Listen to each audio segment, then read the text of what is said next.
Columbus, Ohio, 31 Maret 2006. Sebuah kehidupan yang ramai, penuh bar, musik, dan kehidupan malam. Seorang mahasiswa kedokteran tahun kedua berjalan menaiki eskalator menuju sebuah bar bernama Ugly Tuna Salona.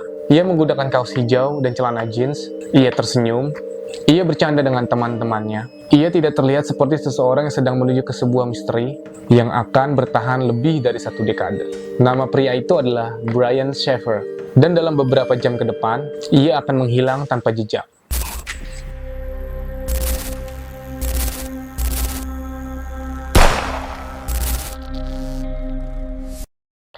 Brian Shaffer lahir pada 25 Februari 1979 di Ohio. Ia tumbuh dalam keluarga kelas menengah yang relatif stabil. Ayahnya, Randy Shaffer, bekerja keras untuk menghidupi keluarga. Ibunya, Randy Shaffer, dikenal sebagai sosok yang hangat, sportif, dan sangat terlibat dalam kehidupan anak-anaknya. Brian bukan anak tunggal. Ia memiliki seorang saudara laki-laki bernama Derek Shaffer.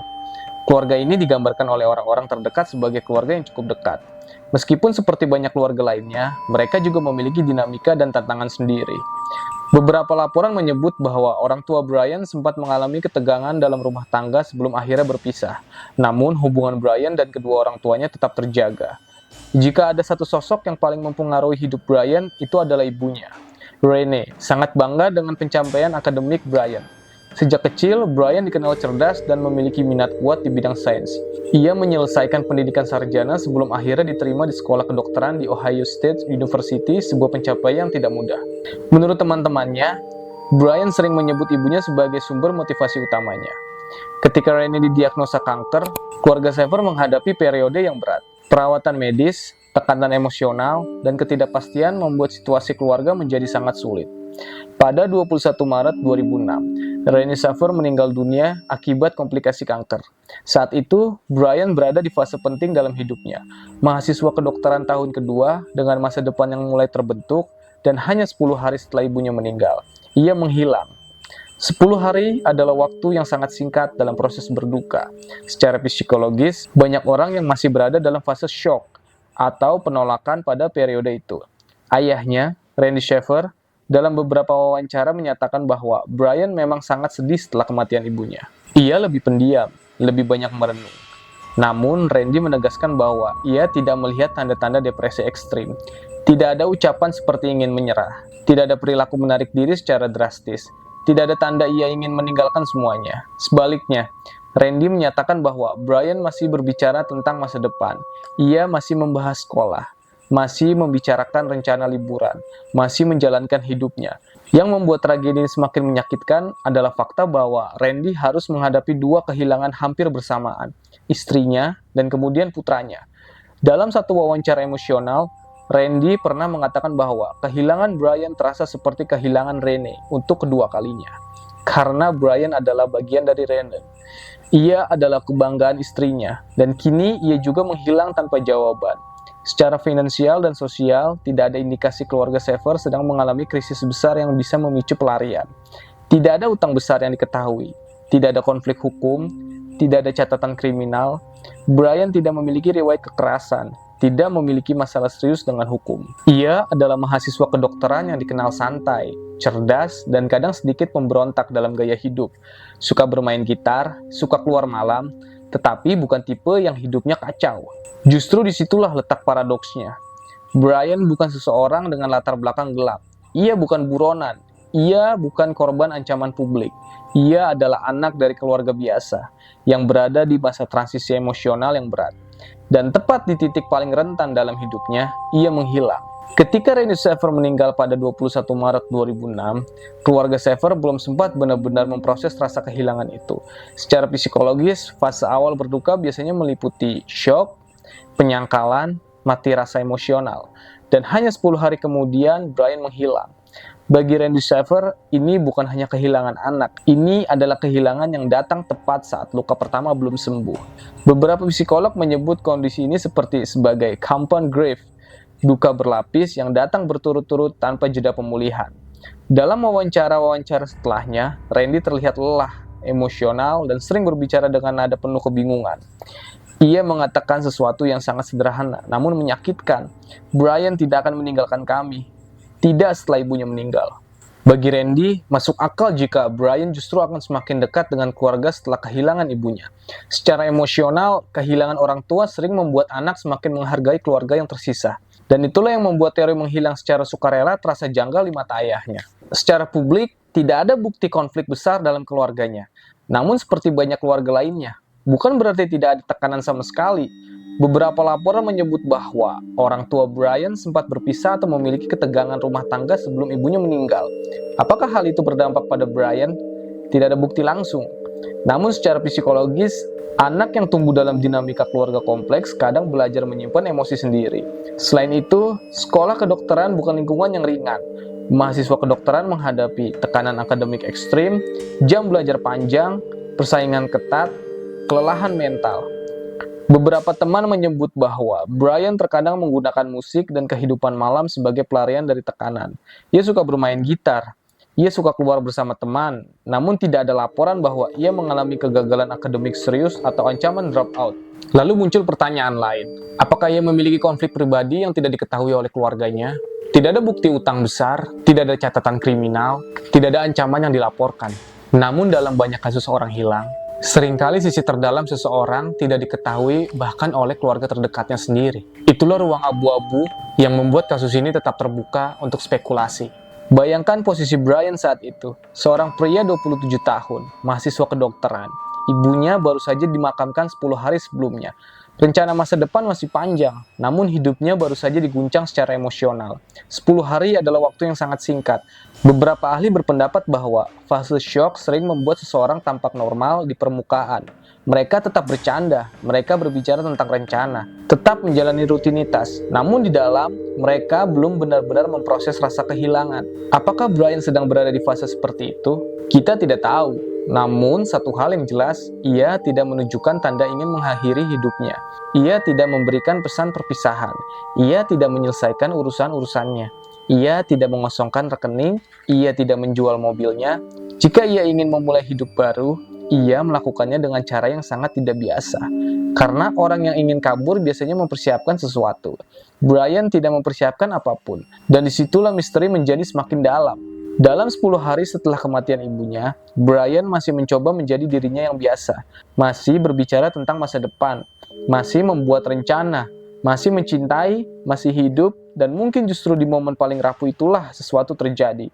Sesuatu yang mengubah hidup keluarganya selamanya. Pada saat menghilang, Brian menjalin hubungan serius dengan seorang perempuan bernama Alexis Waggoner. Hubungan mereka bukan hubungan singkat. Mereka telah bersama cukup lama dan dikenal sebagai pasangan yang stabil. Teman-teman dekat mereka menggambarkan hubungan itu sebagai hubungan yang sehat, tidak penuh drama, dan tidak diwarnai konflik besar. Beberapa hari setelah ibunya Renee Shaffer meninggal pada 21 Maret 2006, Alexis berada di sisi Brian. Ia menyaksikan langsung bagaimana Brian berduka. Menurut Alexis, Brian memang sangat terpukul oleh kematian ibunya. Ia menjadi lebih pendiam, lebih banyak merenung. Kadang tatapannya kosong ketika sedang duduk diam. Namun Alexis menegaskan dalam wawancara bahwa ia tidak melihat tanda-tanda keinginan Brian untuk mengakhiri hidupnya atau melarikan diri. Ia masih berbicara tentang rencana masa depan. Ia masih membahas kelanjutan sekolah kedokterannya di Ohio State University. Ia bahkan masih membicarakan rencana perjalanan mereka ke Miami yang sudah dipesan sebelumnya. Tiket pesawat sudah dibeli, hotel sudah direncanakan. Liburan itu seharusnya menjadi cara untuk mengambil napas setelah masa berkabung. Menurut Alexis, dalam percakapan terakhir mereka sebelum malam 31 Maret, Brian terdengar normal. Tidak ada nada perpisahan. Tidak ada pesan yang terasa seperti selamat tinggal. Tidak ada pengakuan rahasia. Namun ada satu hal yang menarik. Beberapa teman menyebut bahwa sebelum ibunya meninggal, Brian sebenarnya sedang berada dalam fase hidup yang cukup penuh tekanan. Sekolah kedokteran bukan hal ringan. Ia dikenal cerdas, tetapi beban akademiknya tinggi. Selain itu, hubungan keluarga juga sempat mengalami dinamika. Beberapa laporan menyebut bahwa orang tua Brian sempat mengalami perceraian atau ketegangan dalam rumah tangga sebelum ibunya meninggal. Meski tidak ada bukti konflik besar yang memicu pelariannya, situasi emosional Brian pada saat itu memang kompleks. Berduka, tekanan akademik, tanggung jawab masa depan. Namun Alexis menegaskan satu hal penting. Jika Brian berniat pergi secara sukarela, ia tidak mungkin meninggalkannya tanpa pesan. Menurut Alexis, Brian bukan tipe pria yang akan ghosting begitu aja. Ia dikenal komunikatif dalam hubungan. Ia juga dikenal dekat dengan ayahnya. Dan fakta bahwa ia meninggalkan ponselnya aktif hingga akhirnya mati tanpa kabar membuat Alexis percaya sesuatu telah terjadi di luar kendali Brian. Setelah Brian dinyatakan hilang, Alexis secara rutin menelepon ponselnya setiap hari. Ia berharap suatu hari telepon itu akan dijawab, namun tidak pernah. Dalam beberapa wawancara, Alexis menyatakan bahwa bagian tersulit adalah tidak memiliki kepastian. Bukan mengetahui bahwa seseorang telah pergi, melainkan tidak tahu apakah ia masih hidup atau tidak. Secara psikologis, para analisis kasus ini sering mempertanyakan, apakah mungkin Brian mengalami gangguan disosiatif akibat trauma kematian ibunya? Apakah mungkin ia mengalami tekanan mental yang tidak sepenuhnya terlihat oleh orang-orang terdekatnya? Namun tidak ada riwayat medis dan bukti klinis yang menunjukkan bahwa Brian memiliki gangguan mental berat. Tidak ada catatan terapi psikologis, tidak ada percobaan bunuh diri sebelumnya, tidak ada tanda perilaku destruktif. Semua yang terlihat hanyalah seorang pria yang sedang berduka, namun tetap menjalani hidupnya. Dan mungkin itulah yang membuat misteri ini semakin mengganggu. Karena jika ia menunjukkan tanda bahaya yang jelas, orang-orang bisa memahami. Namun ketika seseorang tampak normal, merencanakan liburan, berbicara tentang masa depan, dan tetap mengatakan sampai nanti seperti biasa, lalu menghilang begitu saja, itu menciptakan kekosongan yang jauh lebih sulit diterima.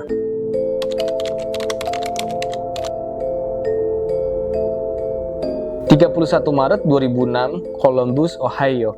Malam itu adalah Jumat malam, awal libur musim semi bagi banyak mahasiswa. Sekitar pukul 18.30, Brian makan malam bersama ayahnya, Randy Shaver, di sebuah restoran steak lokal. Menurut Randy, percakapan mereka normal.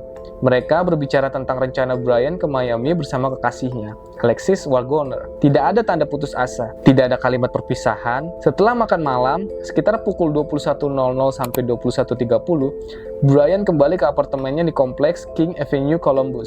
Ia kemudian menghubungi sahabatnya, William Clint Florence, untuk keluar minum. Brian malam itu mengendarai mobil Oldsmobile Intrigue tahun 2003 berwarna perak miliknya sendiri. Mobil itu kemudian ditemukan terparkir rapi di dekat apartemennya keesokan hari. Tidak ada tanda perusakan, tidak ada tanda mobil itu dipindahkan. Sekitar pukul 22.00 sampai 23.00, Brian dan Clint bertemu dan mulai berpindah dari satu bar ke bar lain di area Arena District. Beberapa laporan menyebut mereka sempat berada di bar seperti The Library dan Brothers Bar sebelum menuju lokasi terakhir mereka. Sekitar pukul 1.15 dini hari, 1 April 2006, mereka tiba di Ugly Tuna Salona, sebuah bar populer di dalam kompleks South Campus Gateway. Bar tersebut berada di lantai 2. Untuk masuk, pengunjung harus menaiki eskalator terbuka yang langsung mengarah ke pintu utama. Kamera CCTV dipasang tepat di atas pintu masuk, menghadap ke area eskalator dan pintu. Rekaman menunjukkan Brian dan Clint masuk ke bar. Di dalam, mereka bertemu dengan teman perempuan mereka, Meredith Reid, yang juga sedang keluar malam itu. Menurut kesaksian Meredith, Brian tampak dalam suasana hati yang baik. Ia minum, bercanda, dan berbicara dengan beberapa orang. Sekitar pukul 1.55 pagi, kamera menangkap Brian keluar dari pintu bar dan berdiri di area atas eskalator berbicara dengan dua wanita. Wanita tersebut kemudian diidentifikasi sebagai Amber dan temannya, yang juga mahasiswa. Dalam wawancara polisi, Amber menyatakan percakapan mereka ringan dan santai. Mereka hanya berbicara tentang malam itu dan rencana liburan musim semi. Tidak ada ketegangan, tidak ada pertengkaran, tidak ada tanda ancaman. Rekaman menunjukkan Brian berdiri santai, bersandar di dinding dekat pintu masuk. Beberapa menit kemudian, sekitar pukul 1.58 pagi, Brian terlihat masuk kembali ke dalam bar. Sekitar pukul 2.00 pagi, bar mulai tutup. Clint dan Meredith keluar dan berdiri di luar bar menunggu Brian. Menurut Clint, ia mencoba menelepon Brian saat itu. Teleponnya langsung masuk voicemail. Mereka mengira Brian mungkin sudah turun lebih dulu atau pulang dengan orang lain. Setelah beberapa menit menunggu tanpa hasil, mereka akhirnya meninggalkan lokasi. Disinilah misteri semakin dalam.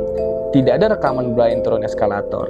Tidak ada rekaman ia keluar melalui pintu utama. Tidak ada saksi yang secara pasti melihatnya meninggalkan gedung. Petugas keamanan gedung yang bertugas malam itu juga tidak melaporkan kejadian mencurigakan. Gedung memang memiliki pintu layanan dan akses konstruksi di bagian belakang. Namun, menurut manajemen gedung, pintu tersebut tidak digunakan oleh pengunjung umum dan biasanya terkunci atau hanya bisa diakses staf. Polisi kemudian memeriksa semua saksi yang berada di dalam bar saat itu. Bartender, staf keamanan, dan beberapa pengunjung tetap diwawancarai. Tidak ada yang mengingat melihat Brian terlibat perkelahian. Tidak ada laporan pria mabuk berat yang terjatuh. Tidak ada laporan konflik. Semua orang menggambarkan malam itu sebagai malam biasa. Mobil Brian, Oldsmobile Intrigue perak 2003, ditemukan masih terparkir di dekat apartemennya. Ia dijadwalkan terbang ke Miami 2 hari kemudian bersama Alexis. Ia tidak pernah muncul di bandara. Dan sejak pukul 1.58 pagi itu, tidak ada satupun bukti visual yang menunjukkan keberadaan Brian Shaffer. Sekarang kita masuk ke bagian yang paling teknis. Secara teori, jika hanya ada satu pintu masuk dan satu kamera, bagaimana mungkin seseorang keluar tanpa terlihat? Ada beberapa kemungkinan teknis yang pernah dianalisis penyelidik. Kamera di pintu utama memang mencakup hampir seluruh akses keluar, tapi tidak 100%. Ada sudut kecil di sisi kiri pintu, dekat tembok dan area konstruksi yang tidak sepenuhnya tertangkap kamera. Pada tahun 2006, kualitas CCTV belum sebaik sekarang. Resolusi rendah, sudut pandang terbatas, frame rate tidak terlalu tinggi. Apakah mungkin Brian keluar tepat di titik itu? Secara teori, mungkin. Secara praktik, sangat sulit. Karena untuk keluar, ia tetap harus melewati koridor sempit menuju eskalator. Dan area itu juga memiliki kamera tambahan di lantai bawah. Namun tidak ada rekaman dirinya turun. Saat itu, bagian belakang bar sedang dalam renovasi. Ada akses pintu layanan menuju arena konstruksi. Namun, pintu itu tidak langsung menuju jalan bebas.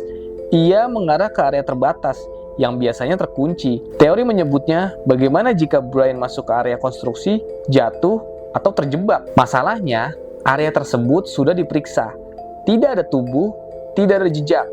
Dan selama bertahun-tahun setelah itu, gedung tersebut direnovasi ulang. Jika ada jasad tersembunyi, kemungkinan besar akan ditemukan. Ada kemungkinan lain yang lebih sederhana. Brian mungkin keluar di belakang sekelompok besar orang. Kamera CCTV tahun 2006 tidak memiliki pelacakan wajah otomatis. Jika ia berjalan tepat di belakang seseorang, wajahnya bisa saja tertutup. Namun, penyelidik menonton rekaman itu berulang kali, frame demi frame, dan tidak ada momen yang benar-benar menunjukkan Brian terselip di balik kerumunan.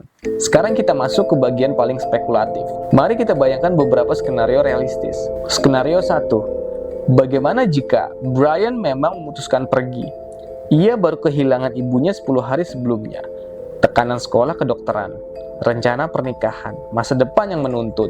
Apakah mungkin ia merasa tercekik? Profiling psikologis menunjukkan Brian dikenal sebagai pribadi sosial, humoris, penuh ambisi. Tidak ada riwayat gangguan mental berat, tidak ada hutang besar, tidak ada konflik serius. Pacarnya, Alexis Waggoner, mengatakan bahwa Brian memang sedih setelah ibunya meninggal. Namun, ia tetap berbicara tentang rencana masa depan. Mereka bahkan berencana liburan ke Miami. Jika ia ingin menghilang, mengapa membawa dompet, kartu kredit, ponsel yang tidak pernah digunakan lagi?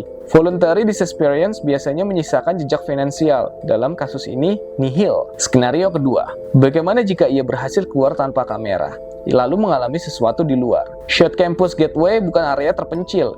Itu pusat kota, banyak orang. Namun jam 2 pagi, orang mabuk, lingkungan gelap, situasi rawan. Apakah ia bertemu seseorang, masuk mobil, terjadi perkelahian? Tidak ada saksi, tidak ada laporan kekerasan, tidak ada jasad ditemukan. Skenario ketiga, ini teori paling gelap. Bagaimana jika seseorang menargetkannya, namun tidak ada indikasi? Tidak ada ancaman sebelumnya, tidak ada musuh, tidak ada konflik. Kasus pembunuhan acak tanpa motif biasanya meninggalkan jejak. Kasus ini tidak meninggalkan apa-apa.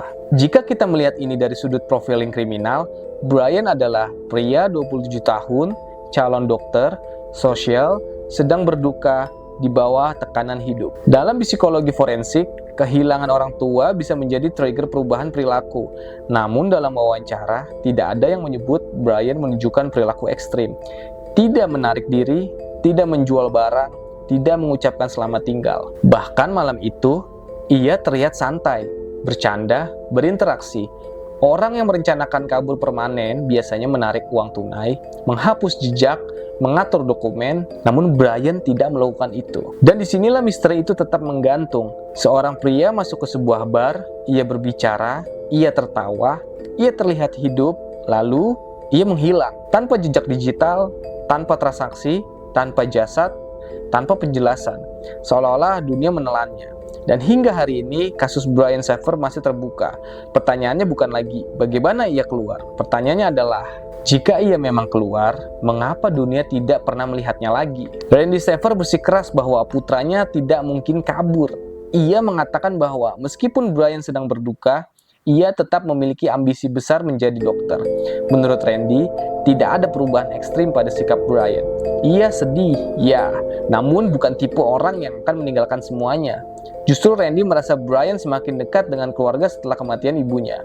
Dalam beberapa wawancara emosional, Randy mengatakan bahwa ia percaya ada sesuatu yang terjadi pada malam itu. Sesuatu yang tidak terekam kamera, sesuatu yang tidak diketahui publik. Tragisnya, Randy Saver meninggal dunia pada tahun 2008 akibat kecelakaan. Ia meninggal tanpa pernah mengetahui apa yang terjadi pada putranya.